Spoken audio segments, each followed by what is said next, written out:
Hello friends, Soumi's কিচেনে স্বাগত সবাইকে। আজকে আমার রেসিপি পনির দিয়ে কাবলি ছোলা আর তার সাথে লাচ্চা পরোটা। দেখো কিভাবে বানাই আমি, ভীষণ ভালো লাগে খেতে রেসিপিটা। ভালো লাগলে লাইক করো, শেয়ার করো, কমেন্ট করো আর চ্যানেলটা সাবস্ক্রাইব করো। এখানে আমি 500 গ্রাম আটা আর ময়দা মিশিয়ে নিয়েছি। তোমরা চাইলে আটাতেও করতে পারো, ময়দাতেও করতে পারো। তা দেখো এখানে 1 চামচ রিফাইন তেল নিলাম, লবণ দিলাম পরিমাণ মতো, আর একটু চিনি দিয়েছি আর সামান্য একটু বেকিং সোডা নিয়েছি। দিয়ে ভালো করে এটা মিশিয়ে নিলাম। নিয়ে দেখো জল দিয়ে, অল্প অল্প করে জল দিয়ে এটা ভালো করে আমি মাখিয়ে নিচ্ছি। নিয়ে আমি এটা রেস্টে রেখে দেবো আধা ঘন্টা, 30 মিনিটের জন্য রেস্টে রেখে দিলাম।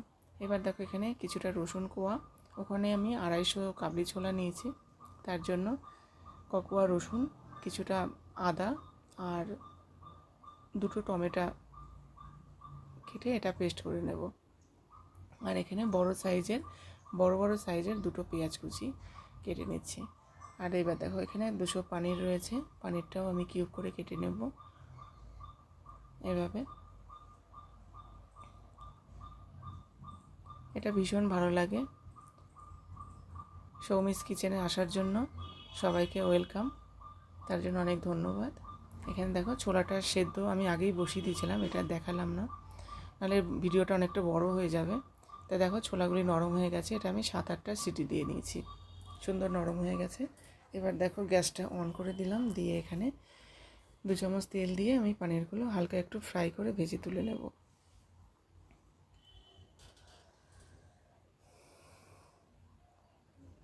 এটা ভীষণই ভালো লাগে, তোমরা এইভাবে বানিয়ে খেও। আর ভালো লাগলে আমাকে কমেন্ট করে জানিও।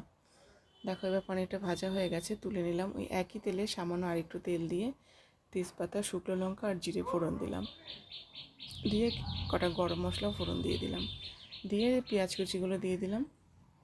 দিয়ে এবার আমি সামান্য একটু লবণ দেব, যাতে পেঁয়াজগুলো তাড়াতাড়ি নরম হয়ে আসে। এই মশলাটা মিডিয়াম ফ্লেমেই বানাবে তোমরা, হাই ফ্লেমে দিলে পুড়ে যাবে। তা দেখো পেঁয়াজটা ব্রাউন কালার হয়ে গেছে। এবার আমি যে মশলাটা বানিয়ে রেখেছিলাম আদা, টমেটো, রসুন, সেই মশলাটা দিয়ে দিলাম। দিয়ে এদিকে টক দই, 2-3 চামচ মতো টক দই, এটা আমি মিক্সচারে একটু করে নেব, পেস্ট করে নেব।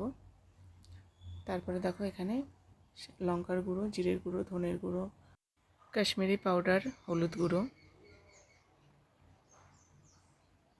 ঝালটা কম দিলেই ভালো লাগবে।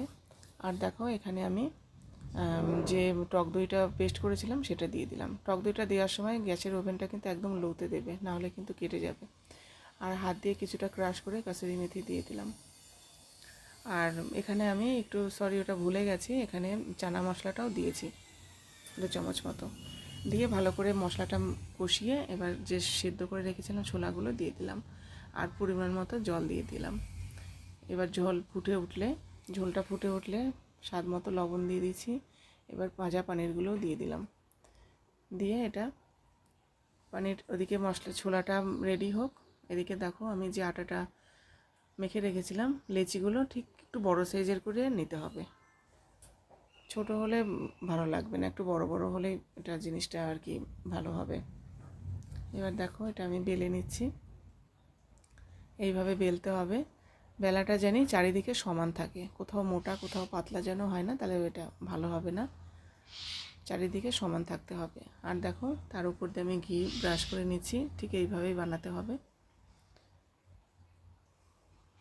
এবার দেখো তার উপরে কিছুটা আটা ছড়িয়ে দিলাম, এটা ড্রাই হওয়ার জন্য, না হলে এটা লেচিটা ভালো হবে না। আর এবারে আমি জোয়ান দিয়ে দিলাম, এটা টেস্টের জন্য। জোয়ানটা দিলে ভালো লাগে খেতে লাচ্ছা পরোটা। এবার দেখো কিভাবে বানাই আমি। এটা একটা ছুরি নিয়েছি, ছুরির সাহায্যে এইভাবে আমি কেটে কেটে দিচ্ছি। তা আমি কেটে কেটেই বানাই, এটা অনেকে ফোল্ড করে করে বানায়, তা আমার এইভাবেই ভালো, ইজি মনে হয়, ভালো লাগে এটা। তা দেখো এইভাবে আমি কেটে নিয়ে রোল করে করে, ঠিক দেখো যেভাবে বানাচ্ছি ঠিক এভাবেই করতে হবে, তবে ওই লাচ্ছার যে ইয়েটা ওটা ঠিক চলে আসবে। এই দেখো ঠিক এইভাবে দিয়ে এবার ওপরে আমি ঘি ব্রাশ করে নিলাম। ঘি দিয়েই বেলতে হবে।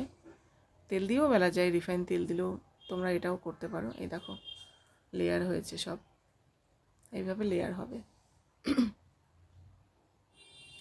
এবার দেখো আমি বেলে নিচ্ছি চারিদিকে সমান করে, কোথাও পাতলা কোথাও মোটা হবে না, চারিদিকে সমানভাবে বেলতে হবে। এই দেখো বেলা হয়ে গেছে। এবার ননস্টিক তাওয়ায় আমি ভেজে নিচ্ছি। সব কিছু ইজি একদম, সব ঘরের উপকরণ দিয়েই হয়ে যাবে জিনিসটা। টেস্টি একটা খাবার এটা, সব উপকরণ ঘরেই থাকে সবার, কোনো অসুবিধা নেই।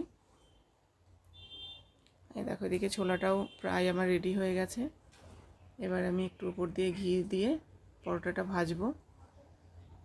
তোমরা তেল দিয়েও ভাজতে পারো, কোনো অসুবিধা নেই। ছেলে মেয়ে ঘি দিয়ে ভাজা পছন্দ করে, ওই জন্য ঘি দিয়েই ভেজে তুলে নিচ্ছি। এই দেখো এইভাবে চেপে চেপে চারিদিকে মিডিয়াম ফ্লেমে আস্তে আস্তে করে ভাজবে। হাই ফ্লেমে দিলে পুড়ে যাবে, অথচ পরোটাটা ভালো ভাজা হবে না। এইভাবে দেখো চেপে চেপে ভেজে নেবে। পরোটাটা আমার প্রায় ভাজাই হয়ে এসছে। এবার এদিকে দেখো ছোলাটাও আমার রেডি হয়ে গেছে। এখানে কিছুটা গরম মশলা ছড়িয়ে দিলাম, ব্যাস হয়ে গেছে। এটা একটু এইভাবে ঝোলঝোলি নামাতে হবে, নামানো ঠান্ডার পর এটা গাঢ় হয়ে আসে, ওই জন্য একটু ইয়ে করে নামাতে হবে, ঝোলঝোল করে। এবার আমি দেখো সার্ভ করছি। দেখো কি সুন্দর হয়েছে, এটা ভীষণ ভালো লাগে। এটা পরোটা, নান, রুটি, লাচ্ছা পরোটা সব কিছুর সাথে এটা ভালো লাগবে। এ দেখো তারপরে তোলার পর আমি হাত দিয়ে একটুখানি এটা কি বলে এটাকে, যাই হোক তোমরা দেখে নাও, এভাবে করে নিলাম। হ্যাঁ এই দেখো লাচ্ছা হয়েছে, যে এইভাবে খুলে যাবে জিনিসটা হাত দিয়ে এইভাবে করার পর, নাহলে এটা ভালো লাগবে না। এইভাবে এই দেখো নরম হয়েছে, কি সুন্দর সফট একদম। এবার দেখো ছোলাও রেডি। এটা অপূর্ব লাগে খেতে। এটা তোমরা এইভাবে সব কিছু ঘরেই থাকে, ঘরের উপকরণ দিয়ে এইভাবে তোমরা বানিয়ে খেও, ভীষণ ভালো লাগবে। রেসিপিটা ভালো লাগলে লাইক করো, শেয়ার করো, কমেন্ট করো, আর চ্যানেলটা সাবস্ক্রাইব করো। এখানে দেখো সার্ভ করেছি আচার টক দইয়ের সাথে। চলো টাটা।